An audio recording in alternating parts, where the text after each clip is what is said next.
Yo, what's going on, y'all? Welcome back to Katie's Empire, and we got another interesting video for you guys to check out today. So today's video is going to be about, it's titled The Rise of Single, Lonely, Divorced Women, Women Hitting the Wall. Let's get into the video.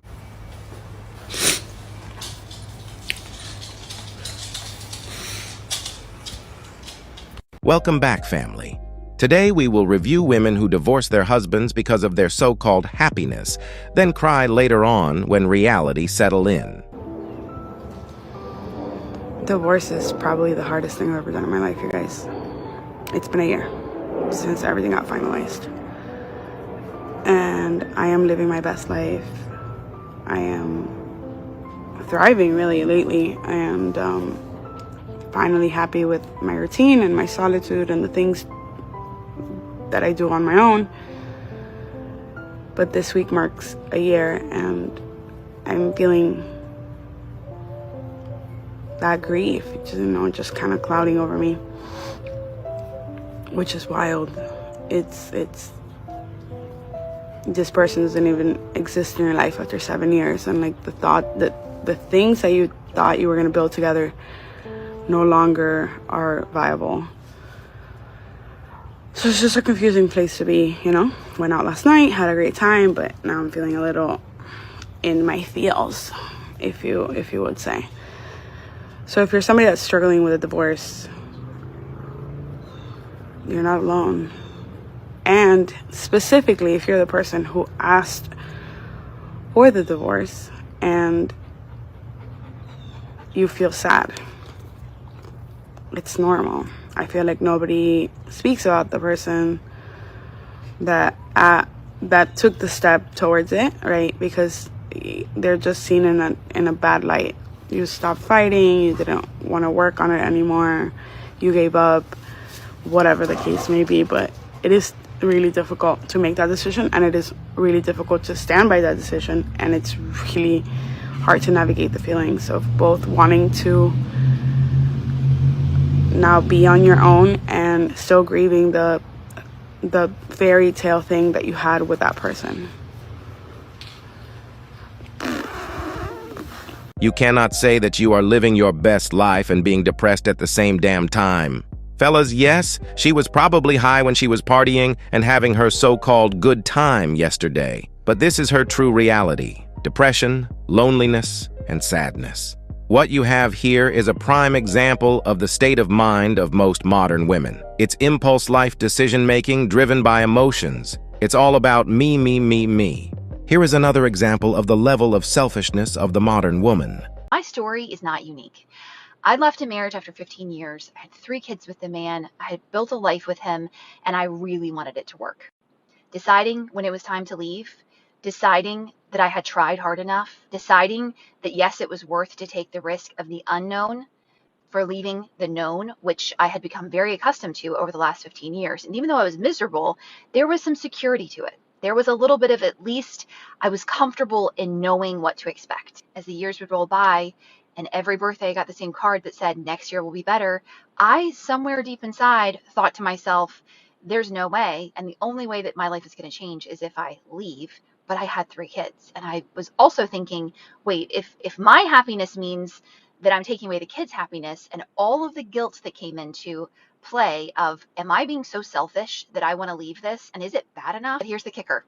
The kicker is that if you are in a place where you are absolutely miserable, you're being treated horribly, or whatever your circumstances are, but you know in your heart that the only way to change your life is to leave, let me tell you that you will carry guilt with you, that it will be extremely difficult. And when you are looking for people who you're like, okay, well, she left and look how her life turned out, and you're looking for examples, and your mind is researching for the evidence that you're going to be okay, I'm going to tell you that no matter what it is that's the unknown that's on the other side, if you are in a situation right now where years are passing by and you are still miserable in a relationship and you're not being taken care of and you're not being seen and you're not being heard and you're just being alone in a marriage, the unknown is terrifying, but there's nothing more terrifying than looking back and seeing all the years that you wasted living in fear.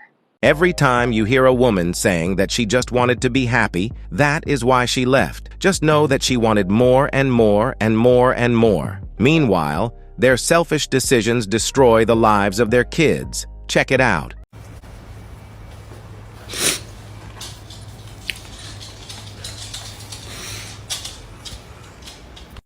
I'm crying because my son is leaving. He's going to see his dad, and it just hurts. And what is even more revolting is that they turn again this whole situation into a "look at me, I'm so sad," just to grab more attention.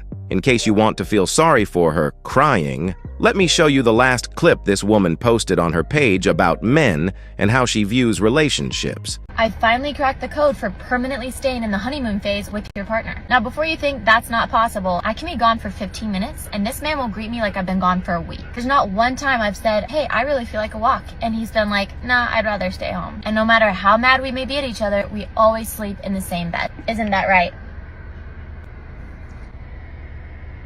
Get a dog.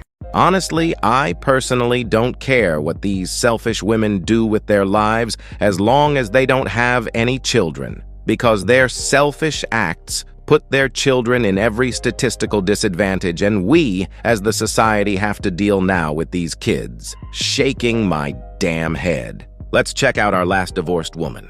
I'm just getting back from a soccer game and I'm sitting in my car in the dark garage and I wanted to share something with you guys. And I know if I don't share it right now and record it, that I won't do it tomorrow because the feeling will be gone and then I'll just tell myself it's stupid and nobody cares anyway. But I wanted to share something about being divorced that nobody really talks about or tells you about. And tonight's game reminded me of that because it was an awesome game. It was like tied 0-0 and we scored in like the last 12 seconds. It was awesome. And everybody's cheering and it's just, you know, and it was just a reminder that I am missing my partner next to me where I can share in the depth of that experience with. You know how you can kind of just like look at your person or like hug them with excitement, or kind of even if you just like lock eyes for a minute, you know that the both of you are taking in that moment of something your kid just did that's really awesome and that you're going to relive that memory 10 years from now.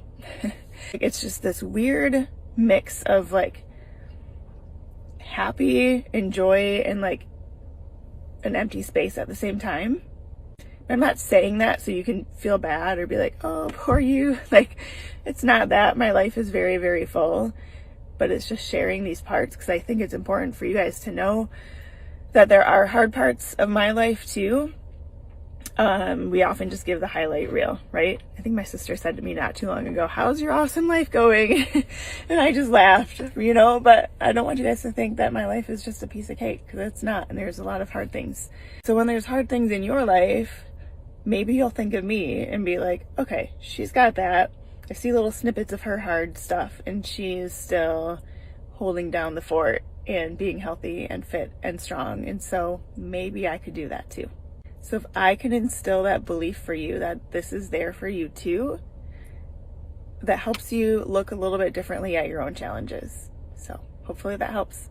My kid's home. I'm going to go congratulate him. Have a good night. Man, oh man, oh man. Hey, shout out to the last young lady. I really love the way that she put that. And this is her being transparent, which a lot of them will honestly not be transparent. So I do appreciate the fact that she was transparent with how she felt during those moments like that. Like being able to look at your partner, your person that you had that child with and say or think, that's our baby. That's our baby that went out there and got that last goal, that last touchdown, that accomplished whatever that is. Like, that is so freaking huge. And going back to what those other young women were thinking when they decided to separate themselves from their marriage, their relationship, or whatever, you oftentimes, I don't know why this is, somebody can help me. Please help me to understand. You're with somebody for 15 years and you separate from them And during that separation, or you leading up to that separation, the only thing that a lot of them talk about is the bad times. They're not looking at all areas. There's no way in the heck you were with somebody for 15 years, for 10 years, for 5 years, and it's been all bad. There is no way in the heck, and in most cases, I'm calling cap. I honestly do not believe that. I honestly do not believe that men are out here mistreating their woman, their wife, their partner for 5, 10, 15 plus years. They're doing all of this negative stuff, and women are just sitting there and taking it. I do not believe that. I don't see it. I could be wrong. Y'all already know what I'm going to say. I'm always open to the possibility that I am wrong. If there are cases like this, please share and show. You're telling me 365 days out of the year, or even most of the year, like you're being treated bad and you're staying in this relationship? I don't think this is the case for most women. Because if it was, I want to ask you this, right? And I want you guys to be completely honest. As we've seen in these examples right here, if things were all bad, like they say that they were, then why in the world are they missing these people? I honestly want to know that. Why in the world? Because if the grass was greener on the other side, why in the world do you continue to look over that fence?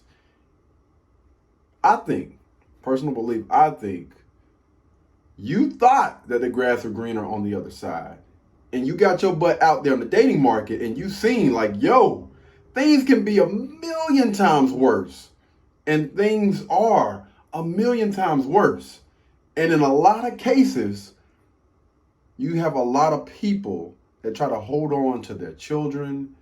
You got a lot of son husbands, or, they want their kids to stay around and stay with them, instead of coming to the front of the congregation and go and apologize to that partner and say that you were wrong. Now, there's definitely no guarantee that that partner is willing to take you back after you decided to step away from them.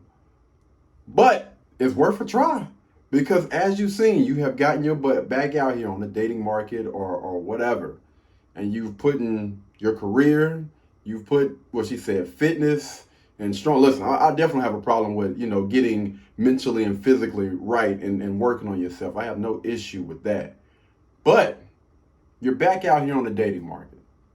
And let's just say you did have a great guy, but you felt like, you were being treated wrong. You weren't being heard as much as you wanted to be heard. And you look at yourself now, 5, 10, 15 years later, and you see,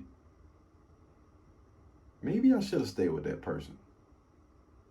I don't know. You know what? I'm going to stop right there, man. I want to hear from you guys, man. What do you think about this? Because I'm honestly starting to see videos like this pop up all over the place of a lot of people choosing themselves, their happiness, being selfish, you know what I mean? They're not thinking about the children and the marriage. They're being selfish, which is completely fine. Listen, y'all already know how I am. Whatever choices that you make in life, I'm cool with that. Just don't complain about those outcomes 5, 10, and 15 years plus, because if you do, chances are I'm going to make a video about it and I'm going to talk about it. We're going to talk about it on the internet because y'all are putting it out here for the public, so we're going to talk about it. But I want to hear from y'all, man. I want to hear from you guys. What do you think about this video? Comment down below and let's have a discussion. Anyway, man, y'all be blessed, y'all be beautiful, and I'll catch you in the next one. Peace. Work! Work, Katie! Blueberry, Burberry, button-up. Tan skin, mixed race, buttercup. Canada weather, got a bundle up. I'm tryna work, she hit my phone, she wanna. Whoa, too bad was they roll.